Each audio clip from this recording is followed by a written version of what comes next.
फासिस्टवाद के बाद अगला टॉपिक आता है नाजीवाद।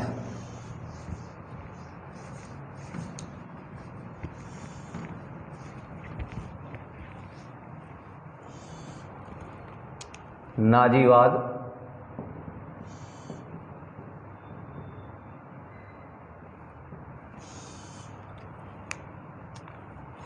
इसकी पृष्ठभूमि क्या रही? नाजीवाद की संक्षिप्त परिचय इसका नाजीवाद का। प्रथम महायुद्ध के बाद जर्मनी का राजवंश था ये होहेंजोल्न, इसका अंत हो गया और उसके स्थान पर फ्रेडरिक एबर्ट के नेतृत्व में प्रजातांत्रिक शासन की स्थापना की गई जर्मनी में। 19 जनवरी 1919 के दिन जर्मन रोस्टांग यानी कि लोकसभा का चुनाव हुए और 6 फरवरी को एबर्ट ने वाइमर नामक नगर में नवनिर्वाचित लोकसभा का आयोजन किया। लोकसभा में किसी भी राजनीतिक दल को पूर्ण बहुमत प्राप्त नहीं हुआ। 394 सदस्यों की लोकसभा में साम्यवादी दल के 163, कैथोलिक दल के 90 और डेमोक्रेटिक दल के 70 सदस्य थे। अतः इन तीनों दलों ने मिलकर के एक संयुक्त सरकार बनाई और एबर्ट को राष्ट्रपति बनाया गया, शिडमैन को चांसलर नियुक्त किया गया प्रधानमंत्री, और नवीन सरकार ने मित्र राष्ट्रों के साथ संधि संपन्न करने और जर्मनी के लिए एक नए संविधान बनाने का काम हाथ में लिया। लोकसभा में मित्र राष्ट्रों द्वारा प्रस्तुत संधि शर्तों की भरपूर निंदा की गई।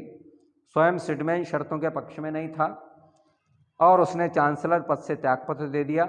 उसके स्थान पर गुस्टाव वेबर इसको चांसलर बनाया गया। उसकी सरकार ने 28 जून 1919 को वर्साई की आरोपित संधि पर हस्ताक्षर किए और इस संधि पर हस्ताक्षर करने से वाइमर सरकार कभी लोकप्रिय नहीं हो सकी। तो 31 जुलाई नवीन संविधान भी तैयार हो गया। इसके अनुसार जर्मन संघीय राज्य की व्यवस्था की गई और इस संघ के अंतर्गत जो है 18 राज्य थे और इन राज्यों को उनकी शक्ति के अनुसार अधिकार दिए गए। लेकिन संविधान की मुख्य विशेषता केंद्रीय सरकार को शक्तिशाली बनाना और नवीन संविधान के अनुसार 2 सदन की व्यवस्था करना। 2 सदन में कौन से? रिस्टांग और रिस्प्राट। रिस्टांग के सदस्यों के कार्यकाल की अवधि 4 वर्ष रखी गई और सदस्यों का निर्वाचन वयस्क मताधिकार और गुप्त मतदान के द्वारा कराए जाने की व्यवस्था की गई। रिप्राट में संघ के सदस्य राज्यों के प्रतिनिधित्व होता था। 10 लाख की आबादी पर राज्य को एक प्रतिनिधि भेजने का अधिकार दिया गया। 10 लाख से कम आबादी वाले राज्य को भी एक प्रतिनिधि भेजने का अधिकार दिया गया। संघ की कार्यपालिका शक्ति राष्ट्रपति में निहित कर दी गई, जिसका निर्वाचन वयस्क मताधिकार के आधार पर जनता करती थी। उसकी पदावधि 7 वर्ष रखी गई और उसकी सहायता के लिए चांसलर की व्यवस्था की गई। चांसलर पद के लिए ये रिस्टांग के बहुमत वाले दल के नेता को चुना जाता था, क्योंकि वह राष्ट्रपति के प्रति उत्तरदायी न होकर के ये रिस्टांग की प्रति उत्तरदायी होता था। उसी समय जो है आर्थिक संकट की स्थिति आ गई। वाइमर प्रजातंत्र को प्रारंभ से ही आर्थिक संकटों का सामना करना पड़ा। युद्ध काल में जर्मनी की आर्थिक स्थिति बहुत खराब हो चुकी थी। वर्साई संधि के कारण जर्मनी को भारी आर्थिक हानि हुई, जिसका विवरण जो है हम पहले पढ़ चुके हैं। इस पर उस भारी हर्जाना लाद दिया गया। ऐसी स्थिति में जर्मनी की मुद्रा की कीमत काफ़ी गिर गई। उसके सिक्के मार्क की गिरती स्थिति का बहुत अनुमान जो है हम लगा सकते हैं कि दिसंबर 1921 में 1 पौंड जो है 700 मार्क के बराबर था और अगस्त 1922 में जो है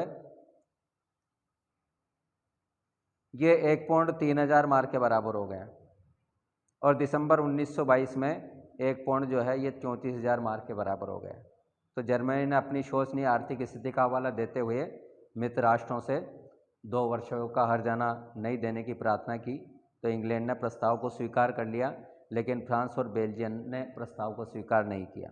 जब जर्मनी निश्चित अवधि में निर्धारित किस्त अदा नहीं कर पाया तो फ्रांस और बेल्जियम इनने मिलकर के क्या किया कि जर्मनी के समृद्ध जो रूर प्रदेश था उस पर अधिकार कर लिया और विवश जर्मनी को ये अपमान भी सहन करना पड़ा। लेकिन उसने सक्रिय असहयोग की नीति अपनाई, जिससे जनता को तो भारी कष्ट उठाने ही पड़े, लेकिन फ्रांस को भी कोई लाभ नहीं हुआ और अंत में इस समस्या को हल करने के लिए ये डावस कमेटी बनाई गई। फ्रांस ने कुछ संशोधन के साथ ये डावस कमेटी द्वारा प्रस्तुत रिपोर्ट को स्वीकार कर लिया। अब इस रिपोर्ट में क्या बताया गया, इस कमेटी के अनुसार, डावस कमेटी के अनुसार जर्मनी की आर्थिक स्थिति को सुधारने के लिए उससे 80 करोड़ गोल्ड मार्क का विदेशी कर्जा दिया गया। इसके अलावा जर्मनी में रिशमार्क नाम का नया सिक्का जारी किया गया और इस सिक्के की व्यवस्था के लिए राजकीय बैंक की स्थापना की गई। इस बैंक को सरकारी नियंत्रण से अलग रखा गया। कमेटी की सिफारिश के अनुसार रूर का प्रदेश जर्मनी को वापस लौटा दिया गया। हर्जाने की रकम के बदले में जर्मनी की रेलवे आयकर से होने वाली आय आदि को अमानत के रूप में रख लिया गया। डावस कमेटी की योजना से मृत जर्मनी में जीवन की नई आशा देखने को मिली। जर्मन जनता भी अदम्य साहस और आत्मविश्वास के साथ अपने आर्थिक पुनर्निर्माण की ओर बढ़ रही थी। कोयला और इस्पात का उत्पादन बढ़ने लगा। इससे जर्मनी की साख जमने लगी और अमेरिका से उसे भारी ऋण मिलने लगा। विदेशी ऋण की सहायता से जर्मनी हर्जाने की वार्षिक किस्तों को अदा करने लगा। यह स्थिति 1924 तक चलती रही और इसका अच्छा परिणाम निकला। जर्मनी में प्रजातंत्र की जड़ें और मजबूत होने लगी। 1925 में प्रजातांत्रिक दलों का उम्मीदवार ये एबर्ट ये भारी बहुमत से पुनः दोबारा राष्ट्रपति बना और 1925 में उसकी मृत्यु के बाद दोबारा चुनाव हुए। इस बार भी प्रजातांत्रिक उम्मीदवार हिडेनबर्ग को विजय मिली और 1929 में जर्मनी की आर्थिक स्थिति सुधारने के लिए एक यंग कमेटी बनाई गई जिसकी सिफारिशों को स्वीकार किया गया। यंग कमेटी की सिफारिशों को दुर्भाग्यवश जो है 1930-31 में संपूर्ण विश्व में जो है भारी आर्थिक मंदी आ गई। अमेरिका जैसे समृद्ध राष्ट्र का ढांचा भी चरमरा गया इस आर्थिक मंदी से और जर्मनी की स्थिति और भी खराब हो गई। उद्योग धंधे ठप हो गए। चारों तरफ रोजी रोटी की विकराल समस्या पैदा हो गई। वस्तुओं के भाव बढ़ने लगे। सामान्य लोग अपनी थोड़ी सी पूंजी को खो करके निर्धनों की श्रेणी में शामिल हो गए। जर्मनी को कहीं से अंतर्राष्ट्रीय ऋण भी नहीं मिल सका। प्रजातांत्रिक सरकार ने स्थिति को सुधारने का काफ़ी प्रयास किया लेकिन उसे सफलता नहीं मिली। इससे जर्मन जनता का लोकतंत्र में विश्वास जाता रहा। ऐसी परिस्थिति में नाजी दल को अपनी लोकप्रियता और शक्ति बढ़ाने का अपूर्व अवसर मिल गया। प्रजातांत्रिक सरकार की विदेश नीति, इसमें जर्मनी ने नाजी दल के उत्कर्ष में प्रजातांत्रिक सरकार की कमजोर विदेश नीति का भी योगदान रहा। इस वजह से भी नाजी दल का उदय हुआ। 1919 से 32 तक ये जर्मनी राजनीति का मुख्य उद्देश्य जर्मनी के लिए यूरोप और अंतर्राष्ट्रीय क्षेत्र में सम्मानपूर्वक स्थान प्राप्त करना था। लेकिन इस संबंध में जर्मन राजनीतिज्ञ एकमत नहीं थे और एक वर्ग रूस से मित्रता करने के पक्ष में था तो दूसरा वर्ग जो है मित्र राष्ट्रों के सहयोग के पक्ष में था। तो प्रथम वर्ग का कहना था कि रूस के साथ मित्रता स्थापित करके संधि के अपमानजनक अनुच्छेदों को अस्वीकार करना चाहिए और दूसरे वर्ग का ये मानना था कि पुराने शत्रुओं के साथ सहयोग से संधि की शर्तों में धीरे धीरे परिवर्तन के प्रयास करने चाहिए। तो शुरू में प्रथम वर्ग का पलड़ा भारी रहा। जब रूस के साथ जर्मनी ने 1922 में ये रेपोलो की संधि संपन्न की तो 4 वर्ष बाद इसी संधि के आधार पर रूस से एक नई संधि की गई और उसके बाद जो है दूसरे वर्ग का प्रभाव बढ़ा तो रूसी झुकाव धीरे धीरे कम हो गया। दूसरे वर्ग का नेता था डॉक्टर स्ट्रेसमान। 1923 में कुछ महीनों के लिए ये डॉक्टर स्ट्रेसमान जर्मनी का चांसलर रहा लेकिन उसने त्यागपत्र देना पड़ा उसको। इसके बाद वह विदेश मंत्री नियुक्त किया गया और अपनी मृत्यु पर्यंत 1929 में मृत्यु हुई उसकी। इसी पद पर वो बना रहा। स्ट्रेसमान की विदेश नीति का मुख्य उद्देश्य ये था कि राष्ट्र के परिवार में जर्मनी के लिए सम्मानजनक स्थान प्राप्त करना और मित्र राष्ट्र विशेष रूप से फ्रांस के साथ मैत्री संबंध को बढ़ाना। उससे क्या हुआ, रूर में चलने वाले निष्क्रिय आंदोलन को बंद कर दिया गया। डावस योजना का स्वागत किया गया। विभिन्न देशों के साथ व्यापारिक संधियां करके उनका विश्वास अर्जित करने का प्रयास किया गया और उसके सर्वोच्च महत्वपूर्ण कार्य लोकार्नो समझौता और जर्मनी के लिए राष्ट्रसंघ की सदस्यता प्राप्त करना था। इसका परिणाम ये निकला कि 1927 में मित्र राष्ट्रों ने जर्मनी से अपनी सेनाएं हटा ली। 1928 में जर्मनी ने सम्मान सहित अन्य राष्ट्रों के साथ पेरिस समझौते पर हस्ताक्षर कर दिए और 1929 में जो है क्षतिपूर्ति का नया हल निकाला गया और यंग योजना अमल में लाई गई। 1930 में मित्र राष्ट्रों ने राइनलैंड को भी खाली कर दिया, लेकिन उसके बाद प्रजातांत्रिक सरकार की विदेश नीति बुरी तरह से असफल हो गई और बिना किसी उद्देश्य के जो है वो अंधेरे में भटकती रही। इसी प्रकार से इन परिस्थितियों को देखते हुए फिर नाजी दल जो है वो प्रगति में आया। नाजी दल हिटलर के नेतृत्व में एडोल्फ हिटलर, नाजी दल की प्रगति, नाजी दल की प्रगति और नाजी दल की प्रगति में हिटलर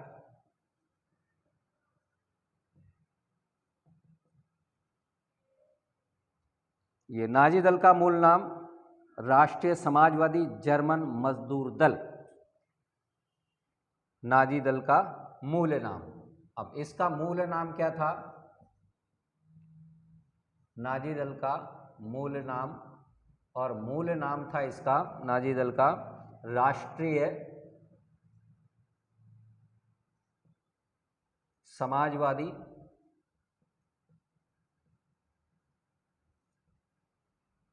जर्मन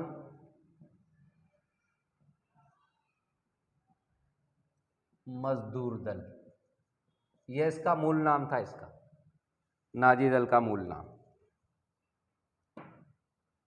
और इसका संस्थापक जो है वो था हिटलर, एडोल्फ हिटलर।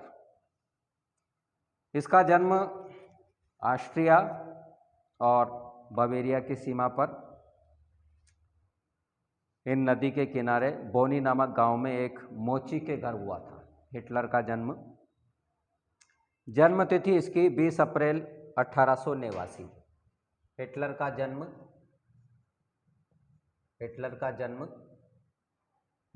जन्म हुआ 20 अप्रैल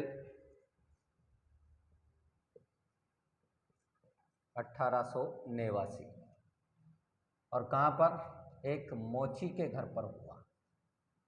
मोची के घर पर जो है इसका जन्म हुआ हिटलर का। यह सामान्य बुद्धि का बालक था, माता के प्रति काफ़ी स्नेह था इसका, लेकिन अपने पिता के साथ उसकी कभी नहीं बनी। उसका किशोर काल ध्येयहीन और रंगहीन था। वह चित्रकार बनना चाहता था, लेकिन उस क्षेत्र में उसे सफलता नहीं मिली। उसकी युवावस्था का प्रारंभिक काल इधर उधर भटकते हुए गुजरा। प्रथम महायुद्ध ने उसके भाग्य की दिशा बदल दी। वह जर्मन सेना में भर्ती हो गया और उसकी वीरता के कारण उसे प्रथम दल का लौह पदक, आयरन क्रॉस, यह प्रदान किया गया और इस युद्ध में बुरी तरह से घायल भी हो गया था। प्रथम महायुद्ध से जर्मनी को पराजय का मुंह देखना पड़ा। इसे मित्र राष्ट्रों द्वारा आरोपित वर्साई संधि पर हस्ताक्षर करने के लिए विवश किया गया, जिससे संपूर्ण जर्मनी में संधि के विरुद्ध असंतोष व्याप्त हो गया। यह एलन बुल्लोक ने इसके बारे में कहा है कि संधि ने जर्मनी को क्षेत्रीय दृष्टि से लंगड़ा और आर्थिक दृष्टि से खाली और भौतिक दृष्टि से कमज़ोर और भावात्मक दृष्टि से बेइज्जत किया था। तो स्वाभाविक था कि हिटलर को भी जो है इसे भारी सदमा पहुंचा। उसने भी जो है जर्मनी की भांति इस पराजय और यह कलंकित संधि का बदला लेने का निश्चय कर लिया, लेकिन सभी उसके साथ साधनों का अभाव था। उस समय वह इस समय म्यूनिक नगर में था और उसने जर्मन मजदूर संघ की सदस्यता ग्रहण कर ली और कभी कभी साम्यवादी दल की सभाओं का जासूसी का काम भी वो करता था। तो 1920 में हिटलर ने अपने कुछ सैनिक साथियों की सहायता से यह जर्मन मजदूर संघ दल का कायाकल्प कर दिया। अब उसका नया नाम रखा गया राष्ट्रीय समाजवादी जर्मन मजदूर दल, जिसे सामान्य बोलचाल की भाषा में जो है नाजी दल कहा जाता था। और इस दल का 25 सूत्रीय कार्यक्रम भी घोषित किया गया नाजी दल का। ये क्या था? इसमें एक तो ये था कि वर्साई की संधि को अस्वीकार करना, दूसरी बात यह थी कि जर्मन से छीने गए प्रदेश को दोबारा प्राप्त करना, तीसरी बात जर्मन सैन्य शक्ति का विकास करना और चौथी बात जर्मनीकरण को पूरा करना और विदेशी हस्तक्षेप को रोकना। पांचवा है समाजवादियों और साम्यवादियों का दमन करना और छठा भ्रष्टाचार पर आधारित लोकतांत्रिक शासन व्यवस्था को समाप्त करना। तो दल के कार्यक्रम और इसकी गतिविधियों को प्रसार करने की दृष्टि से दल का एक समाचार पत्र भी निकाला उसने, नाजी दल का। म्यूनिख को दल का प्रमुख कार्यालय बनाया गया और 1921 में दल की स्वयंसेवक टुकड़ी का गठन किया गया। इसके सदस्य ये भूरी कुर्ती पहनते थे और दाहिने भुजबंद पर स्वास्तिक का चिन्ह धारण करते थे और अपने नेता का हेल हिटलर कहकर के अभिवादन करते थे। इन टुकड़ियों का काम नाजी दल की सभाओं की सुरक्षा करना और अन्य दलों की सभाओं की अव्यवस्था पैदा करके उन्हें भंग करना। इस समय तक हिटलर ने अपनी ये वक्तृत्व कला को काफ़ी विकसित कर लिया था और वह घंटों भाषण दे सकता था हिटलर। फिर 1923 में फ्रांस द्वारा रूर प्रदेश पर अधिकार जमा लेने से जर्मनी की आर्थिक व्यवस्था और भी बिगड़ गई। चारों ओर असंतोष और अव्यवस्था फैल गई। हिटलर और उसके एक मित्र लुडेन हार्प ने मौजूदा परिस्थितियों का लाभ उठाकर के जर्मन सरकार का एकाएक तख्ता पलटने का प्रयास कर दिया, लेकिन यह प्रयास जो है सफल नहीं हुआ। लेकिन उसने जिस नाटकीयता के साथ प्रयास किया, जिसके फलस्वरूप बहुत से जर्मन लोग उसे पहचानने लग गए और प्रजातांत्रिक सरकार ने हिटलर के प्रयास को यह मदिरालय का विप्लव नाम दे करके कुचल दिया। हिटलर को 5 वर्ष की साधारण कैद दी गई, लेकिन लगभग 8.5 माह बाद जो है उसे जेल से रिहा कर दिया गया और कारावास काल में हिटलर ने अपनी प्रसिद्ध पुस्तक लिखी उसने कारावास के समय, और प्रसिद्ध पुस्तक का नाम है उसका मीन कैंप। हिटलर की यह प्रसिद्ध पुस्तक है, इसकी हिटलर की प्रसिद्ध पुस्तक,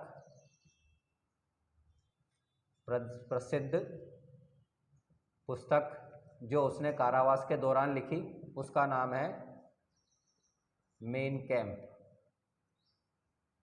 मेरा संघर्ष,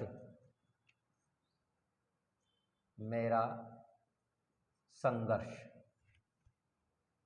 ये कारावास के दौरान उसने लिखी है हिटलर ने मीन कैंप लिखी, जो आगे चल करके ये नाज़ी दल के लिए पवित्र बाइबल बन गई। 1923 से 29 की अवधि में नाज़ी दल ने अपना संपूर्ण ध्यान दल को संगठित करने में लगा दिया। 1925 में दल का प्रमुख नेता ये फ्यूहरर के प्रति व्यक्तिगत निष्ठा रखने वाले सैनिक टुकड़ियां गठित की गई, जिन्हें एसएस या काली कुर्ती वाले कहा जाता था। नाजी दल के सदस्यों को लोकसभा के चुनाव लड़ने और जीतने की विशेष ट्रेनिंग दी जाने लगी। इस दल के कई अच्छे नेताओं का विकास हुआ, जैसे रोम एक वीर सेना नायक, गॉटफ्रीड फ्रेडर एक अर्थशास्त्री, हरमैन ग्योरिंग एक प्रसिद्ध हवाबाज, डॉक्टर जोसेफ ये प्रचार मंत्री के रूप में विख्यात हुआ, तो रुडोल्फ हैस दल के संगठनकर्ता के रूप में प्रसिद्ध हुआ। इसके अलावा Wilhelm Frick, Albert Rosenberg, Himmler, Ribbentrop ये आदि ने जो है अन्य नेताओं का विकास किया। फिर भी इस दल को 1924 के चुनाव में केवल 13 ही स्थान प्राप्त हुए और 1928 के चुनाव में केवल 12 स्थान प्राप्त हुए। यदि जर्मनी की आर्थिक स्थिति अचानक फिर से खराब नहीं हुई होती तो शायद इस दल का प्रभाव ही समाप्त हो गया होता। तो 1928 के बाद नाजी दल का उत्तरोत्तर विकास होता गया और उसके सदस्यों की संख्या तेजी से बढ़ने लगी। आर्थिक अव्यवस्था का सबसे अधिक घातक परिणाम मध्यम श्रेणी के लोगों पर पड़ा। इस श्रेणी के लोगों ने नाजी दल को पूरा समर्थन किया। जैसे मोसोलिनी की भांति हिटलर ने बड़े बड़े उद्योगपतियों और राजतंत्रवादियों से साठगांठ कर रखी थी, क्योंकि ये लोग साम्यवाद से भयभीत थे और नाजी दल भी साम्यवाद का विरोधी था। इस तरह से जो है 1932 के मार्च अप्रैल में जो है राष्ट्रपति का चुनाव हुआ और 3 उम्मीदवार मैदान में रहे। मौजूदा राष्ट्रपति या हिडेनबर्ग, नाज़ी दल का संस्थापक एडोल्फ हिटलर और साम्यवादी दल के नेता जो है ये थॉलमैन हिडेनबर्ग भी विजयी हुआ, परंतु हिटलर को इसके मुकाबले में 37% वोट अर्थात कुल मिलाकर के 1,34,00,000 वोट मिले। ये हिटलर और उसके दल की बढ़ती हुई लोकप्रियता का प्रमाण था। ये जुलाई 1932 में लोकसभा के चुनाव में नाज़ी दल को 230 स्थान प्राप्त हुए, लेकिन उसके बाद जर्मनी की आर्थिक स्थिति में थोड़ा सुधार हुआ और नवंबर 1932 में चुनाव में नाज़ी दल को केवल 196 स्थान ही मिल पाए, अर्थात 3-4 महीने में ही उसके प्रभाव में कमी आ गई। ऐसी स्थिति में किसी को भी यह उम्मीद नहीं थी कि हिटलर सत्तारूढ़ हो जाएगा, लेकिन उसका भाग्य मजबूत था और 30 जनवरी 1933 को राष्ट्रपति हिडेनबर्ग ने तत्कालीन चांसलर या शिल्चर को पद से हटा दिया और हिटलर को चांसलर बना दिया। इस प्रकार लंबे संघर्ष के बाद जो है हिटलर सत्ता प्राप्त करने में सफल रहा और ये सत्र कुछ जो है वैध उपायों से प्राप्त किया गया। अब सत्ता का दृढ़ीकरण प्रारंभ हो गया वहाँ पर जब चांसलर बनाया गया हिटलर को। अब इसमें जो है हिटलर का उत्कर्ष क्यों हुआ, क्या कारण थे हिटलर के उत्कर्ष के? हिटलर के उत्कर्ष के कारणों में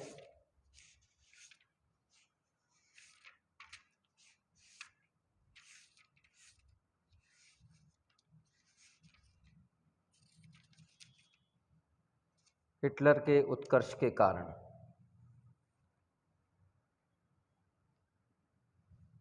हिटलर के उत्कर्ष के कारण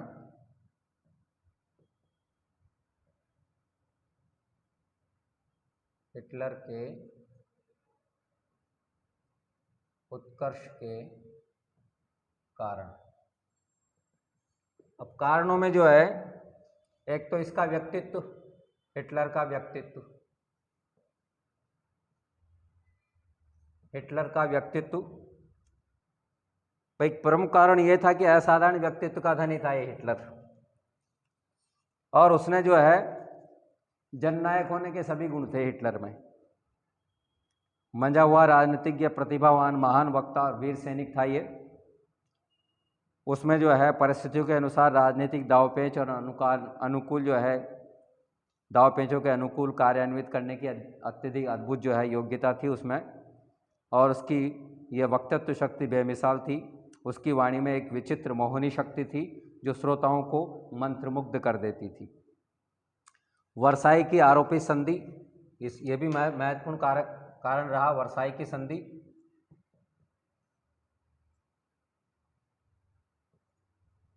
वर्साई की संधि जो जर्मनी पर लादी गई थी, इसके कारण भी जो है हिटलर का उत्कर्ष हुआ। जर्मन जनता वर्साई की आरोपी संधि को भूल नहीं पाई थी। इस संधि ने उनके देश को नैतिक और भौतिक दृष्टि से बिल्कुल मृत बना दिया।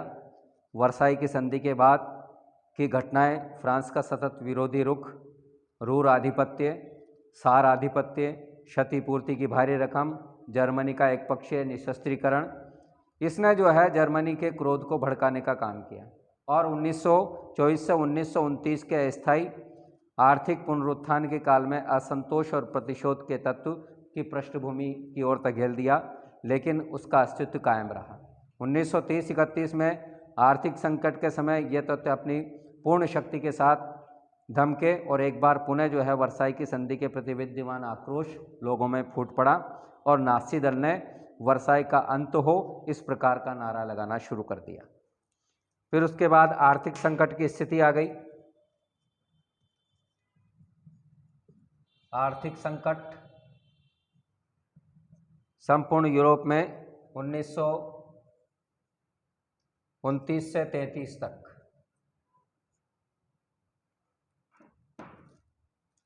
हिटलर के उत्कर्ष में यह भी एक प्रमुख कारण रहा आर्थिक संकट का।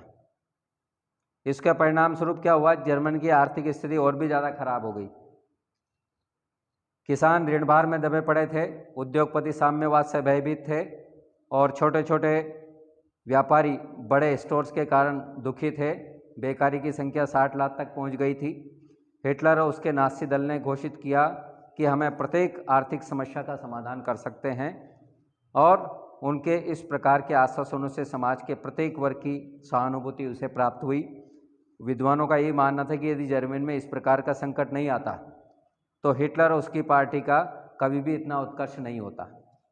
इसके बाद जातीय उत्कर्ष का प्रचार, जातीय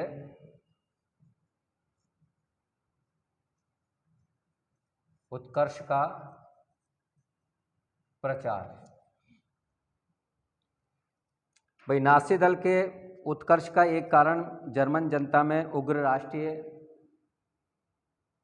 था और हिटलर ने इसे और भी उग्र बनाने के लिए यह जातीय उत्कर्षता संबंधी विचार प्रतिपादित किया और उसका ये कहना था कि ईश्वर ने जर्मन जाति को अन्य जातियों पर शासन करने के लिए बनाया है, क्योंकि जर्मन जाति शुरू से ही सैनिक मनोवृत्ति और वीर पूजा की भावना से प्रेरित होती रही। ये बात जो है हिटलर ने जनता में पहुंचाई। अब इसे हिटलर के रूप में एक वीर नायक मिल गया और अपनी स्वाभाविक भावना के साथ जनता ने उसे अपना फ्यूरर मान लिया, हिटलर को।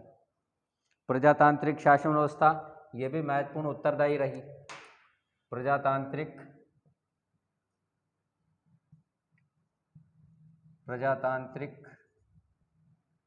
शासन व्यवस्था, इसने भी जो है हिटलर के उदय में महत्वपूर्ण भूमिका निभाई, प्रजातांत्रिक शासन व्यवस्था में भी, क्योंकि पूरी तरह से जो है ये फैल गई थी प्रजातांत्रिक शासन व्यवस्था।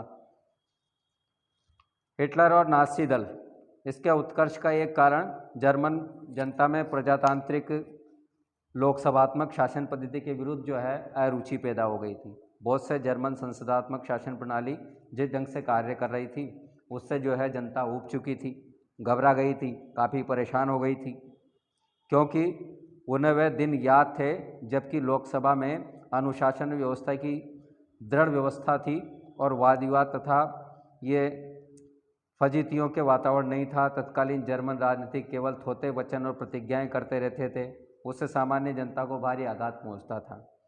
वह एक ऐसी शक्तिशाली शक्ति का जर्मन भाग्य विधाता देखना चाहते थे जो जनता को मौजूदा शोषणीय स्थिति से उबार सके। इसके अलावा साम्यवाद का भी भय था। साम्यवाद का भय,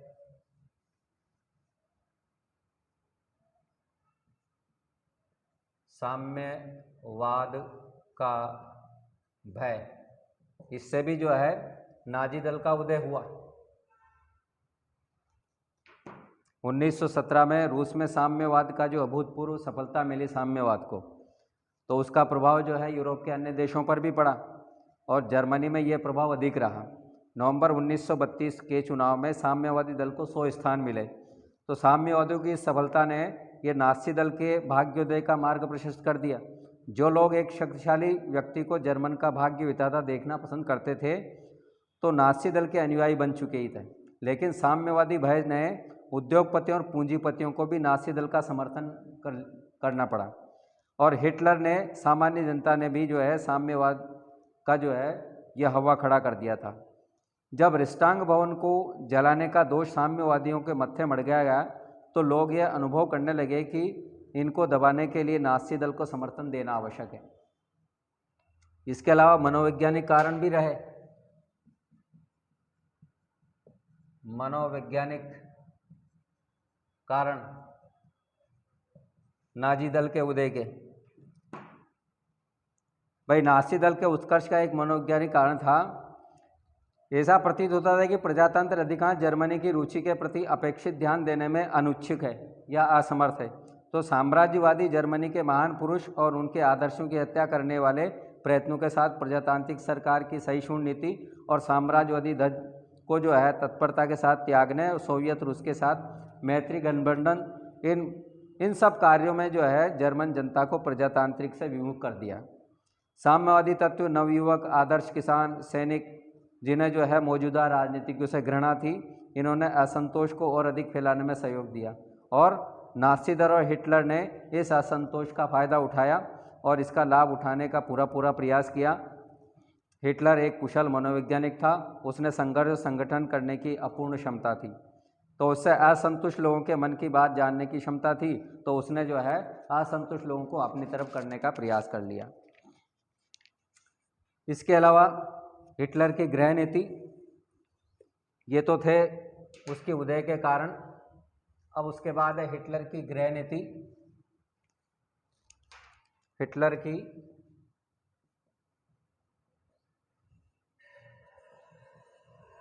गृह नीति। अब हिटलर की गृह नीति में क्या था?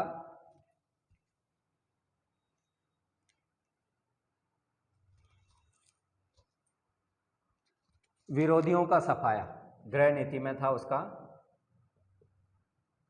विरोधियों का सफाया, यह उसकी गृह नीति में था। प्रशासनिक सत्ता जो है हाथ में लेने के बाद हिटलर ने जो है नाज़ी दल के प्रमुख जो विरोधी थे जर्मनी के राजनीतिक रंगमंच से पूर्ण रूप से हटा देने का जो है निश्चय कर लिया उसने। और इस समय नाज़ी दल के प्रमुख विरोधी, दो प्रमुख विरोधी थे, एक तो मार्क्स के अनुयायी साम्यवादी और दूसरे यहूदी, चाहे वे किसी भी दल के संबंधित क्यों न हो। इन दोनों वर्गों ने प्रमुख नेताओं को पकड़ लिया और हजारों की संख्या में उनके अनुयायियों को कारागृह में ठूंस दिया उसने। इसके अलावा जर्मन का केंद्रीयकरण, जर्मन का केंद्रीयकरण, भाई अपने विरोधियों को सफाया करने के बाद जो है हिटलर ने जर्मन की केंद्रीय सत्ता को संगठित और मजबूत बनाने का प्रयास किया। तो मौजूदा प्रजातंत्र एक संघीय राज्य था, जबकि नाज़ी दल जो है ये केंद्रीकरण में विश्वास करता था। और केंद्रीकरण की दिशा में प्रथम कदम यह था कि जर्मन संघ के राज्यों की विधानसभाओं को भंग करना और उसके बाद जो है उन राज्यों को केंद्रीय सरकार के प्रांतों में परिवर्तित करना। लेकिन नाज़ी दल ने जो है प्रशा, ये क्वेरिया, सक्सोनी, बॉडेन राज्यों को जो है राजनीतिक इकाइयों के रूप में एकदम से मिटाने का विधिवत प्रयास किया, लेकिन इसमें पूर्ण रूप से उसको सफलता नहीं मिली। उसके बाद उसकी श्रमिक नीति, श्रमिक नीति, हिटलर की श्रमिक नीति, भाई महायुद्ध के बाद जो है जर्मनी के श्रमिकों पर ये मार्क्स के सिद्धांतों का प्रभाव था, तो उनकी संस्थाएं जो है साम्यवादी सिद्धांतों से प्रभावित हो चुकी थी। तो हिटलर साम्यवाद का ये प्रबल शत्रु था। तो नाज़ी शासनकाल में श्रमिक संघों को भंग कर दिया गया और उनकी निधियां, फंड जो थे उनको जो है सरकार ने जब्त कर लिया। और उसके बाद जो है संपूर्ण जर्मन श्रमिकों को उज्जड़ और असंयत नाज़ी नेता डॉक्टर ले के नेतृत्व में संगठित किया गया और उद्योग और श्रमिकों के बीच सहयोग स्थापित किया गया। सरकार की ओर से मजदूर कल्याण, बीमा, बचत, पेशे की ट्रेनिंग आदि की व्यवस्था की गई। उसके बाद आर्थिक उत्थान, आर्थिक उत्थान, इसमें जो है हिटलर ने अपने दल का नाम एक राष्ट्रीय साम्यवादी दल रखा था, लेकिन उसकी कार्यवाहियों से स्पष्ट हो गया कि राष्ट्रीय अधिक और साम्यवादी कम। तो यह भी सत्य है कि उसने बेकार श्रमिकों को शीघ्र ही काम दिया और उसका मूल कारण ये था कि हिटलर ने प्रारंभ से ही गुप्त रूप से और बाद में खुले तौर पर शस्त्रों के निर्माण का शुरू कर दिया था। और इसके अतिरिक्त जो है नाजियों ने सार्वजनिक निर्माण योजना को कार्यान्वित करने का निश्चय किया। इससे साम्यवादी दलों का अनुकरण करते हुए यह चतुर्वर्षीय, 4 वर्षीय योजना का सूत्रपात किया गया। तो हिटलर का लक्ष्य जर्मनी को आर्थिक दृष्टि से स्वावलंबी बनाना था। इसके अलावा शिक्षा और साहित्य, शिक्षा और साहित्य, इसमें जो है स्कूल और विश्वविद्यालय में अध्ययन में तालमेल बिठाया गया। जन्म से मृत्यु तक की शिक्षा के द्वारा एक नए समाज की स्थापना करने का प्रयास किया गया और इस दिशा में उसका संपूर्ण ध्यान जो है जर्मनी के विशुद्ध जर्मन नागरिकों का विकास करने की तरफ था। गैर आर्यों की शिक्षक पदों से हटा दिया गया और गैर आर्य छात्रों को किसी प्रकार की सुविधाएं नहीं दी गई। 1933 से 1938 की अवधि में विश्वविद्यालयों के लगभग 1/3 पदों से परिवर्तित कर दिया गया और पाठ्य पुस्तकों भी जो है नए ढंग से लिखा गया, जिसमें विद्यार्थियों और शिक्षकों में नाज़ी सिद्धांतों के प्रति निष्ठा और श्रद्धा का विकास हो सके। इसके साथ ही साथ उसकी धार्मिक नीति, हिटलर की धार्मिक नीति,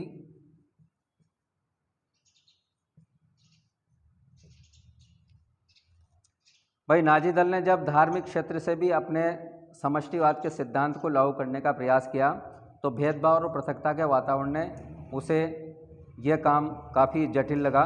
लेकिन धार्मिक क्षेत्र में भेदभाव शताब्दियों से चला आ रहा था। फिर भी जो है नाज़ी शासन ने समता के तीव्र या औषधोपचार के द्वारा इन भेदों को मिटाने का प्रयास किया और जर्मनी में एक राष्ट्रीय चर्च की स्थापना की, जिसमें केवल विशुद्ध जर्मन मूल के पादरियों को नियुक्त किया गया। और नाज़ी प्रचारकों ने ईसा मसीह को एक आर्य शहीद बतलाया जिसे यहूदियों ने मार डाला था और यहूदियों की दगाबाज, सूदखोर, ठग, बदमाश आदि के रूप में बदनाम किया गया। धार्मिक और सामाजिक आर्थिक जीवन में यहूदियों का बहिष्कार किया गया।